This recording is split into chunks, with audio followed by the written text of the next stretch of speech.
We're ready.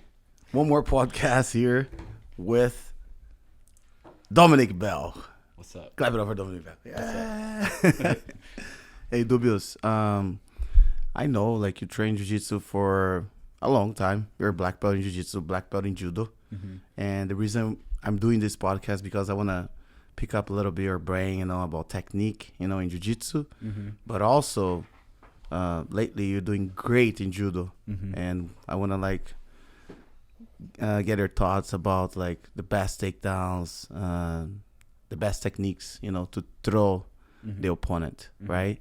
But before we start that, I would like to have a little briefing who you are, like when do you start, where you were born, and all that. Can you introduce yourself for everyone? Sure. My name's Dominique, and I'm from Florida originally. I was born in Pompano Beach. I grew up in Fort Myers. It's kind of like between Miami and Orlando, if you could imagine. Like it's in the southwest part of Florida. I grew up in Florida for the first 17 years of my life, and then as soon as I got out of high school, I went into the military for 5 years. And when I was in the military, that's when I was introduced to grappling and jiu-jitsu and training and stuff like that. And then right before I was about to get out of the military, I think I was 24. I was at a crossroads where I was having to decide what I was going to do with the rest of my life. And I was set up to go to the Pentagon for something called White House Communications. Wow. Yeah, my job was like a broadcast technician when I was in the Army. Wow. And I was going to basically follow the president around and whoever else and set up the kind of the equipment we're using here, Wow. I'd set it up. That's and it was cool. it was going to be pretty nice. I had a really high security clearance and everything. Really? Yeah, but then I was thinking when I was in the Army, I was saving a lot of money. I already lived very frugally, so I had money, but still with all this money, I never really spent it. What I was doing was spending all of my free time training jiu-jitsu. So I was like, why am I going to trade more of this time to get more money when I already have money right now? I know what it feels like to have some extra resources when I found what already makes me happy. So that's when I decided to do jiu-jitsu. And I took a trip out to California with Sean Roberts, actually, because he did a seminar at my school in South Carolina. And he invited me out, and he was going to set it up so that I could live with him for 6 months and stuff and train at Checkmat in La Habra. And I went up there, and then that kind of fell through, and I came back to... What belt were you? I was a purple belt. Purple belt. Yeah, I was a purple belt. And I came back to South Carolina, and then I was looking up schools to join, and I saw a video of you talking about the Atos team and stuff, and I already knew Atos was really good, and you guys had a stable of athletes. You had a ton of high level people that are already done what I wanted to do. So in my mind, that already made sense. There's people there that are going on the path that I want to do, and I can kind of get advice from them and see what they're doing. But also you were saying something about, I don't remember the video, but you were talking about how basically at Atos you put an emphasis on all the students, not just the upper belts, like the black belts. Yeah. You put an emphasis on from white to black, you're helping blue belts become world champions, purple belts, brown belts. And I remember when I've trained at other schools, I'm not going to say the name of the school, but I've trained at other schools, and it was very segregated. The black belts would train here, and the lower belts would train over here. And if you were a lower belt, you couldn't come up and ask any of the black belts to roll. They would kind of roll amongst themselves, and you wouldn't get much help. And after having an experience like that and hearing what you had to say about how you kind of nurtured your team, it seemed like an obvious choice. And then I came out to San Diego, and wow, that's that. pretty much it. Yeah. Wow. Yeah. I could probably find the video again, but yeah, that's so cool, a long time ago. What about when you start training jiu-jitsu? What age? I think I was 20 when 20? I started. Yeah. And then when you're 24, it was when you're deciding to stop the military work and join jiu-jitsu. Yep. Yeah. When I started training jiu-jitsu, it was just no gi, grappling, and I never wanted to train in the gi. Yeah. Because in no gi, there were upper belts, and I could kind of do good with them, because you slide around and slip out of triangles and stuff, and I'm like, oh dang, I'm pretty good. And I didn't like being in the gi because they'd hold you back. But then as I got better and better, like I wanted more of the control, you know, and I like they're wearing a jacket. You can have a style. You can have Spider Guard and stuff. So, you know, Spider Guard. I love Spider Guard. Dom is amazing Spider Guard. Yeah. Freaking good grips. But Dom, then you start like training jiu-jitsu, purple belt. And then I remember that year you were here. I remember like training with you, and I was feeling like your techniques. And I was like, man, you're really good. I remember like I came up to you and said, man, really good, man. I think you're going to be a world champion. And then you're just like, really? I'm like, yes, man. Go ahead. Do it. Ultimate validation. Man. And then the finals was against, what is his name? Tommy Langiker. Yeah, it was great finals, man. You're just like, ah. It was crazy. It was a good match. I have that video like of us like celebrating you like right after you won. Yeah. And then after that, it was amazing. Then you fought like Nogi, right, a couple times, like Nogi Worlds, get your brown belt. But then you became a black belt, and after you became a black belt, I don't know if it was after or before. Right before you became a black belt, you got a serious injury in your wrist. It was right? It was actually right afterwards, right? Right after World's purple belt. Purple belt, yeah. Before I got my brown belt, I got a serious wrist injury. Yeah. Really unfortunate. So you were like doing a Kimura, and then somebody like tried to escape. It was a weird situation because I was visiting a school in Los Angeles. It was 10 Planet in Los Angeles, and it was just a normal class. We were warming up, and I was going with a guy, and it was the situation where you're kind of going like easy, and then the other person raises it up really fast, and because you're not like going you're not aware, and you're not tight. So I had a Kimura grip, and he postured up and wrist locked me really, really fast, like as hard as he could. And it like, I felt my wrist like snap, and I felt like the power leave my hand, you know? And I was like, oh man, this is not good. Yeah. But like the bright side of this, why I mentioned this, because I feel that, and I know that you start working more in your judo because the mobility of your wrist, right? Exactly. Yeah. I remember we were doing ADCC camps around that time, and I was putting a lot of effort into getting better at wrestling and taking takedowns and stuff. And the lack of mobility in my wrist made it difficult to do a lot of the wrestling techniques, because a lot of it involves like cupping and posting and framing a lot, hand fighting. And so I was like, man, I still need a way to like take a person down. And that's when I started looking at judo a little bit. And you still need to be dynamic with your wrists, but once you have a grip, you can kind of hold it and use it. You don't have to like have so much like dexterity in your wrists, you know? So I was able to like make up for a lack of mobility by focusing on a different kind of takedown art. You know?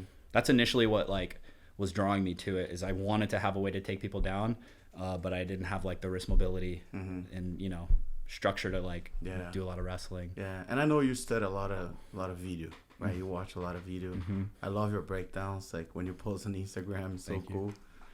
You can follow Dom on Instagram, Dubious Dom, Dubious underscore Dom. Yes, we're gonna put it right here on the description. But man, like, and then I know your technique is very refined. Like you're really good. I love the way you teach. Thank you. Actually, like I learn a lot when I watch you. And man, like I saw your progress like in judo, right? When you start training judo, even jiu-jitsu, of course, right? But in judo, like you start working judo, what, like 5 years ago, like 4 years ago? I started taking like classes and pursuing judo like seriously in 2018. So it's like it's like 3.5 years now coming on. Okay. Yeah. But before then, like I would try you knew a little. I knew a little bit. Like people try to do Chimada or something. Exactly. You see it. Yeah, you know. But then like during this 3.5 years, you put a lot of time into it, right? Like training like twice a day, once a day. I would drill judo at least 1 hour a day. Wow. When I first started, at least 1 hour a day, which I feel like is bare minimum. And I would study it every day obsessively. Like I'm in the bathroom and I'm just like watching videos. Wow. I'm recording videos, reversing it if the person's left-handed, so he's right-handed, slow-mo. You know, you reverse the video too. Yeah, so that they're right-handed, and I can like see exactly what they're doing, confused. And I'm like, so that's my hand, and then my leg goes there. That's a good one. That's a good one. Your mirror. Yeah, that's good. And then you start like finding your judo game. of course, in judo, I did judo. I started judo first, right? I love judo. But then I end up like doing more jiu-jitsu. Fortunately. But then I know that in judo, we emphasize way more like the drilling aspect of the training. Yeah. Right? Like you emphasize a lot like repeating. Yeah. And I remember like when I started in judo, I used to train with Calazans, right? And Calazans always like train a lot, man. He always train a lot. Yeah. Like junior, Calazans junior, because his father is Calazans senior. Yeah. But man, like I used to like go there. I was like, what, like 12, 13 years old. Like he made me like do like Poncio and I get 100 times to one side, 100 times the other side. Always 100. I'm like, man, it's a lot. It's a lot. But I like it because after doing it, I start feeling the progress like in the live sparring. You know? It comes out. Yeah, man. And you see like the way that judokas drill, it's so like precise. Even like when they're just doing like the technique and the person is not moving, it's one thing, like it's really fast, but also when the person is moving, it's so beautiful. It's like dancing, right? Yeah. And that's one thing like we don't have in jiu-jitsu yet. You know, we don't have that in jiu-jitsu yet. You see a lot of judo fighters doing well in jiu-jitsu, especially in the masters division. I feel like a lot of former judo champions, they fight masters worlds and they end up winning because, you know, like when you get older, you end up like getting a little bit like more stiff. Your guard is not like so like mobile like when you're younger. Yeah. So the judo is really, really important. And I see like those guys are just tossing people out and then winning, you know, and without like even knowing like much grappling. Yeah. And the fight is only 5 minutes. Yeah. So and I feel like in jiu-jitsu and of course it's a little bit harder for us like to match the live sparring like in the drill. You know, it's a little bit like harder for jiu-jitsu. Yeah, for jiu-jitsu because you put your back on the floor, like one person on bottom, one person on top, and then you know. But there's a way. There's a way. You just need to have the best uke, you know. Yeah, you need a good partner. You need a good partner, you know. Yeah. And sometimes I feel like, not sometimes, but always when I watch like people drilling, you're just like, man, like they know the technique, but that's not the way he's gonna work in the fight. Yeah. So when you're drilling, you gotta put yourself in the fight, and then I think that's what the judokas they do, you know. They're very good. And I see you drilling too, like, bah, bah, bah. And I love like doing judo with you, like. You know, like we did that like before a fight to win. Yeah. So just like moving, you know, getting the perfect timing like for the throws. Like, man, it's really important. So tell us a little bit like you say like you work like 1 hour every day, you're drilling, and tell us like how you break down the way you drill to improve your judo, your stand up for jiu-jitsu, because that's why you became good. You're capable like to show the world, I would say, that the importance of knowing standing up and getting a really good stand-up game even like afterwards. Like imagine if you're doing that since you start training judo, since you started jiu-jitsu, you know. Yeah. That would be incredible, right? Yeah. But you're already doing amazing. Yeah. Right? So how did you break down like this aspect of training, like drilling judo? The way that I approach the technique is a lot like I approach jiu-jitsu techniques. So what I'll do first is I make sure that mechanically I'm doing the correct motions. So that means like, say, take Uchimata for instance. I look closely at like how they'll work with their arms, what effect the arms are doing on the upper body, and then I'll look exactly like at the footwork, like where they're placing their feet, what direction they're facing, the timing, like how synchronized everything is. For instance, one thing I remember learning early on for Uchimata is if you're going to do a backstep Uchimata, there's 2 steps that happen. You step initially towards them and then you backstep in. And you're meant to do your pull on the backstep.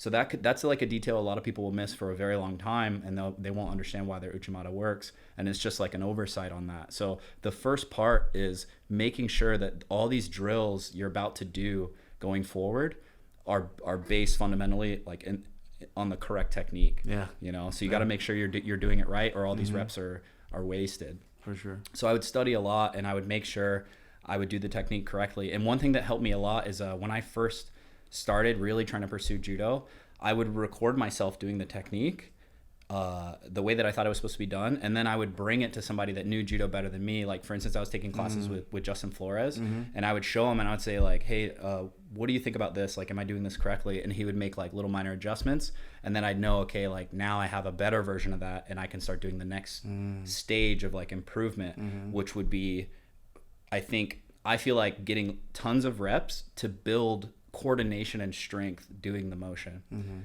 Because the first time you ever do like any motion, it could be in the gym doing like a clean or something, your body is uncoordinated. It's not working together. You know, your glutes aren't working at the same time as like your chest to raise your shoulders.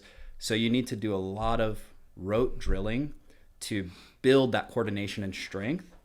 And then once you have that part, you're going to go on to like setups and timing. You know, you got to watch a lot of footage. I would watch a lot of footage and see what the best like Uchimata players, I'm just going to keep using that example because that's my favorite throw. What I would watch, not the highlights, because in the highlights they just show the throw. They just show a huge throw. I would watch matches. Like there's a website you can go to, Judo Base I think it's called, and you can look up a fighter and you can see all their results, and you can click a match and it'll show you a timestamp for when they tried to go for a throw. And I would click like Uchimata, like it was just like a Wazari or something. I'd click Uchimata, and then I'd rewind back and I'd see what led to that. You know, did they like feint behind and then go Uchimata? Was it off of grip fighting, you know? And then I would see if I could replicate that in my own training. And then once I would get enough entries, I would apply it in randori or sparring. Sparring. And that's like a whole other thing. Like learning how to randori properly in judo is, people don't know how to do that for they'll do judo forever and they still don't know how to do randori in the most effective way conducive for learning. You know, some people just like fight super hard. At least that leads to a lot of injuries. And it also like, you kind of like skim past the things you're supposed to be improving. You know, so I would take that into randori, and then when I did randori, that was kind of in sections too. So the first part that I would do randori, it almost wasn't even randori. It was like how we do in jiu-jitsu, like flowing. Yeah, we would flow.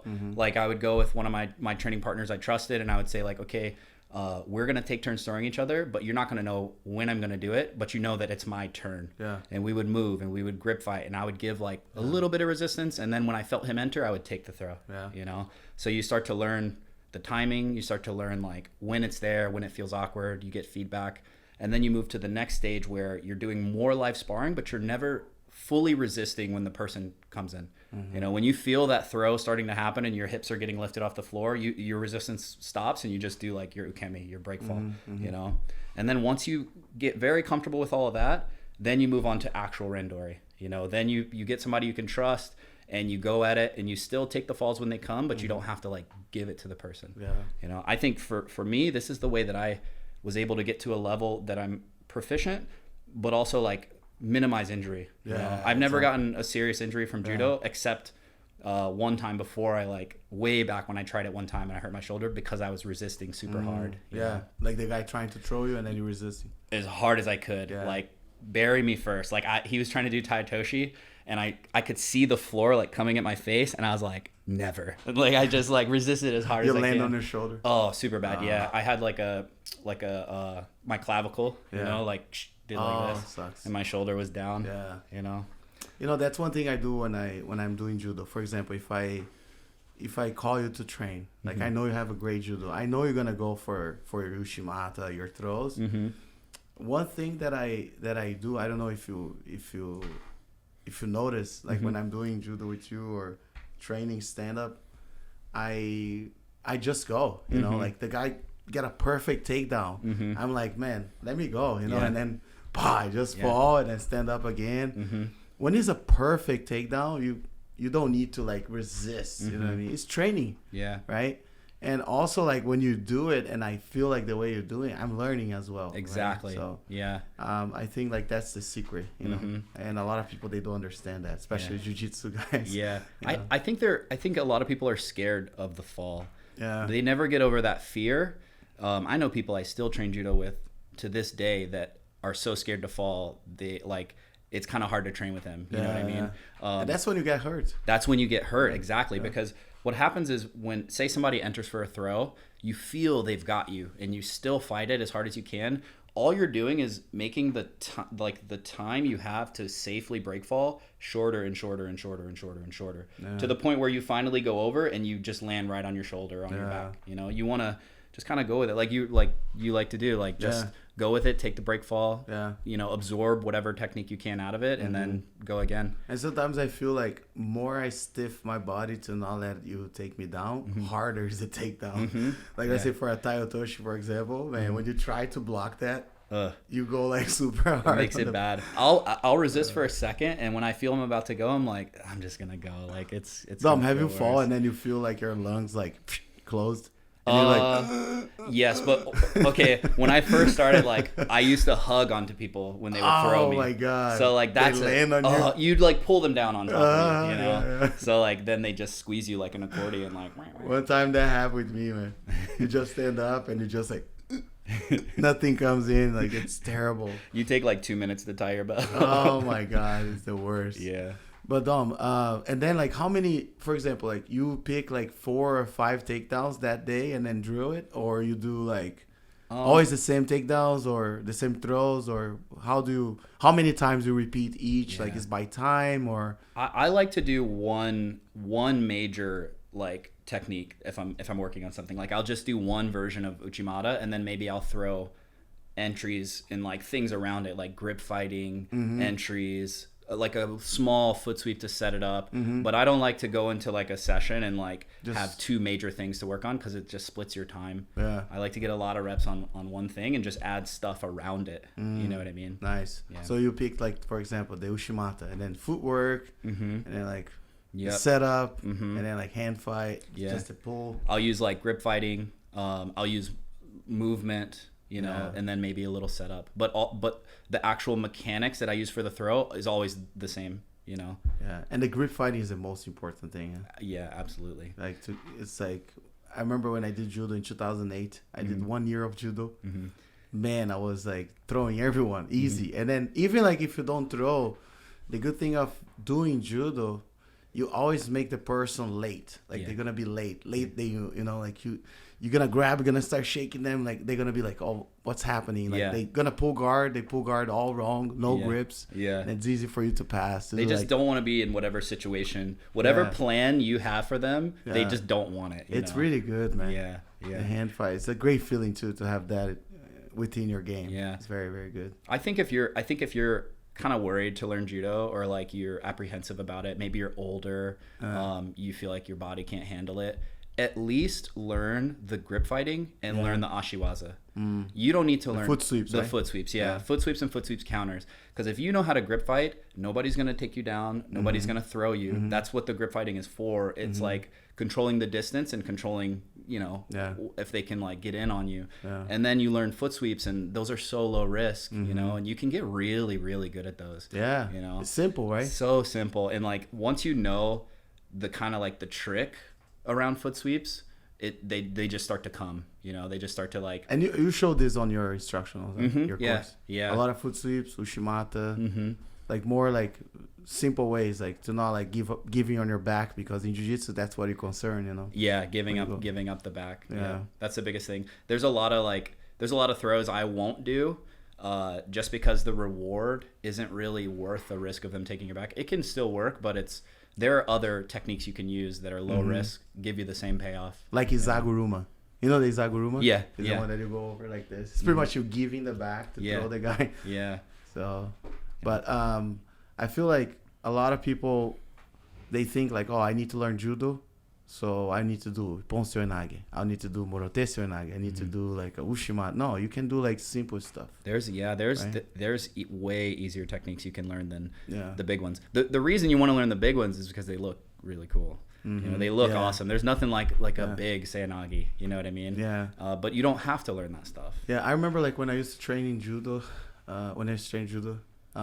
they call like, they have a name for this type of takedowns. They call like a takedown of sacrifice, like sacrifice throw. Sacrifice throw, exactly. So it's like all the takedowns that you pretty much like put a lot of effort to take the opponent down, right?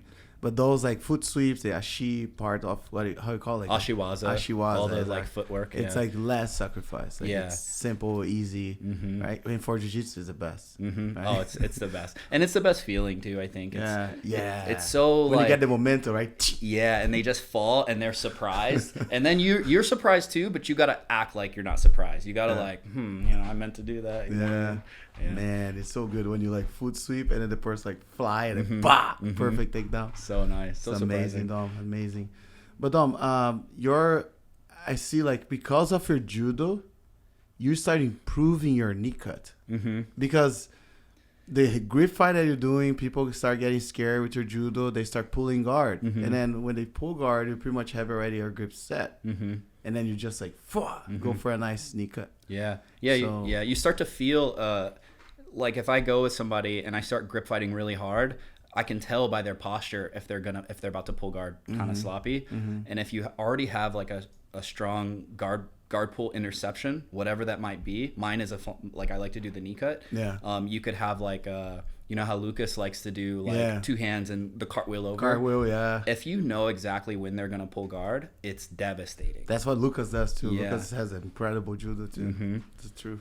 Yep. He likes to do the long step as well. Like, he grabs the head. Yeah, as soon as they pull. Yeah. It's like he goes one hand between their legs, one hand over the shoulder, and goes just sprawl. Like if their legs are here, he goes straight through the middle. Yeah. You know, it's very hard to stop. And if you watch like Ronaldo Jacare, Jacare used to do that too. Yeah. Oh, really? Yeah, exactly like Lucas. That's it. Like, and actually, I was like reading a little bit about Lucas' bio. And then his game is kind of like inspiring in Ronaldo Jacare. That's awesome. That's why he has like that crazy judo. Like, That's awesome. But then he mixed it up with the Hulk smash and all these things. Body lock passing. Oh my God. Crazy pressure. Man, he's doing amazing. Yeah. So, but Dom, man, incredible. You're doing amazing. Thank you. I really love you. You know that, right? And your techniques, your judo, is top notch, right? Dom has a course at Atos BJJ on demand, judo for Jiu-Jitsu Fighters. We're gonna do a promo right now. It's gonna be on the description. You guys can get that on sale, right? Just for you guys that's watching the podcast. And I'm pretty sure you're gonna improve your judo tremendously because this guy is studying judo for the past 3 years and a half. And when you say studying, look what he's doing. He's putting like those southpaw guys, like left-hand guys, like inverting the image to study like in right hand.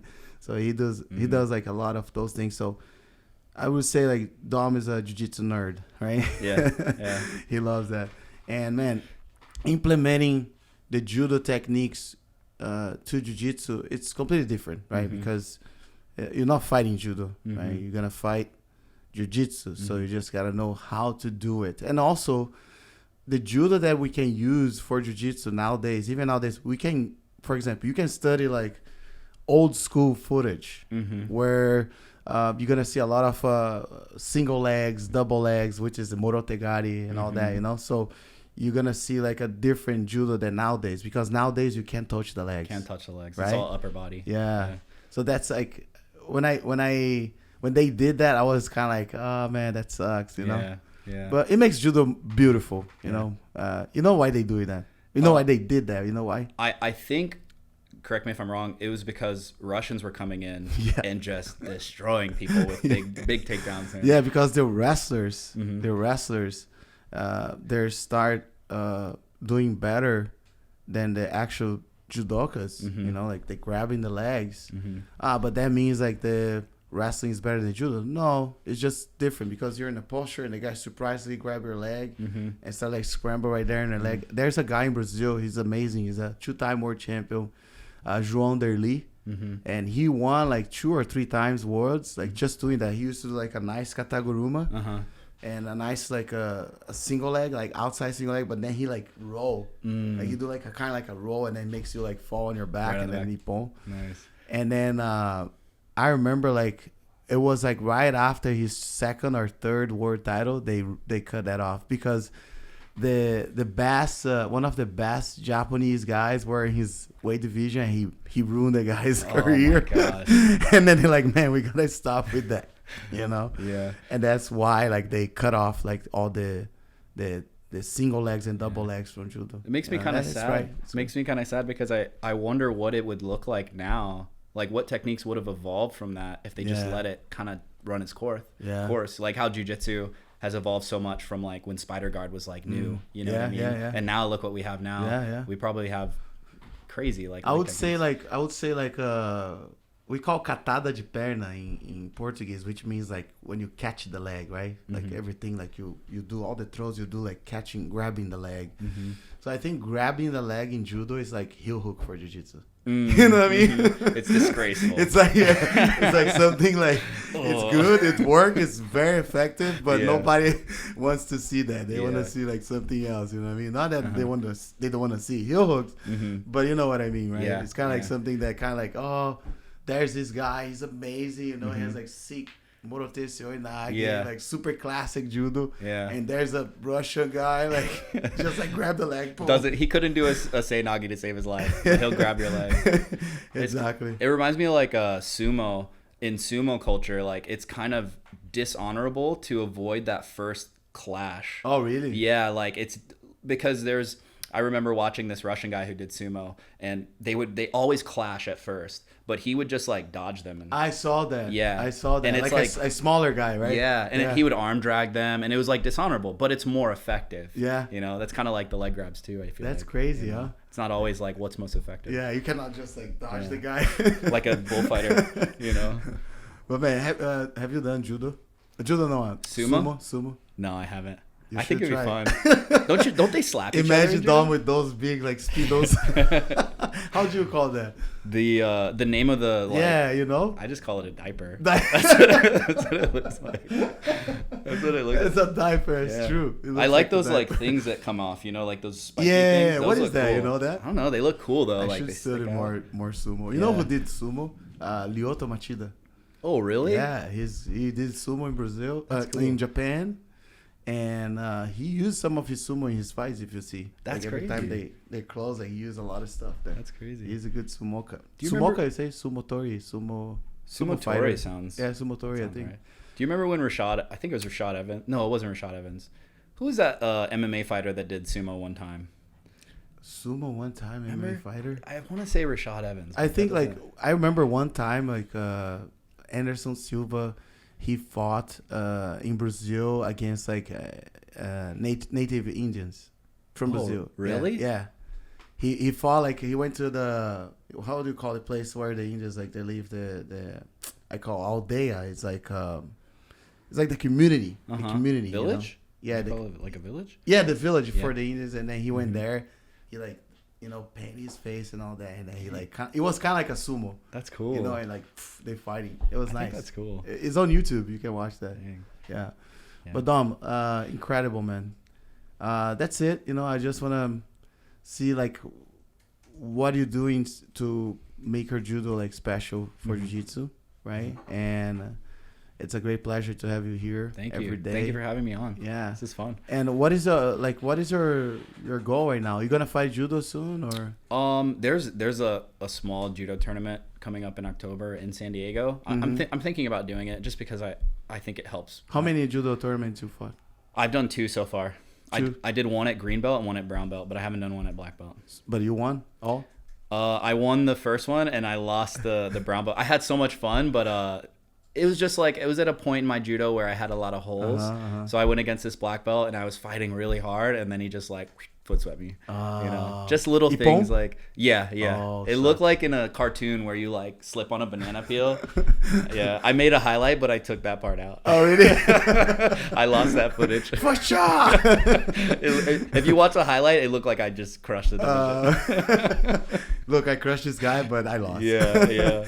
But what about the jiu-jitsu for what about the jiu-jitsu for judo? Like when you go like down, have you used jiu-jitsu on your judo tournament? Oh, okay. So like, you submit guys or no? You just want to throw them? Okay, so the first tournament I did, I used jiu-jitsu right away. and it was way too easy. Like they just, there's too much of a skill gap there.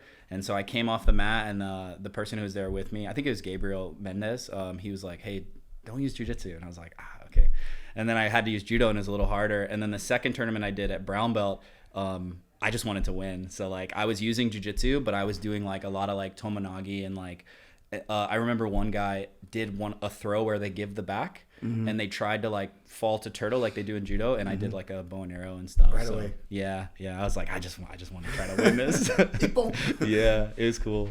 Dom, tell us a little bit about like your course, your judo course. Like what you show there, and what was your goal when you made it? Like, tell them. So basically, just what I show starting from like grip fighting and movement, how I understand or how I was able to like start using judo really quickly. So grip fighting, hierarchy, like what you're looking for when you're gripping, like proper positioning, how to move around the mat, like basic stuff. And then I go into throws, and I'll show the traditional way to throw in judo, and then I'll show like the modifications I found I had to make to apply it to jiu-jitsu posture and reaction, you know, because in jiu-jitsu they're more bent over, they can stiff arm you a lot, and they'll try to hug your back a lot if you go to throw. So you really have to have proper setup to get them going into the throw, get a lot of kazushin off balance, and you have to grip correctly so that their arm isn't free to hug across your back.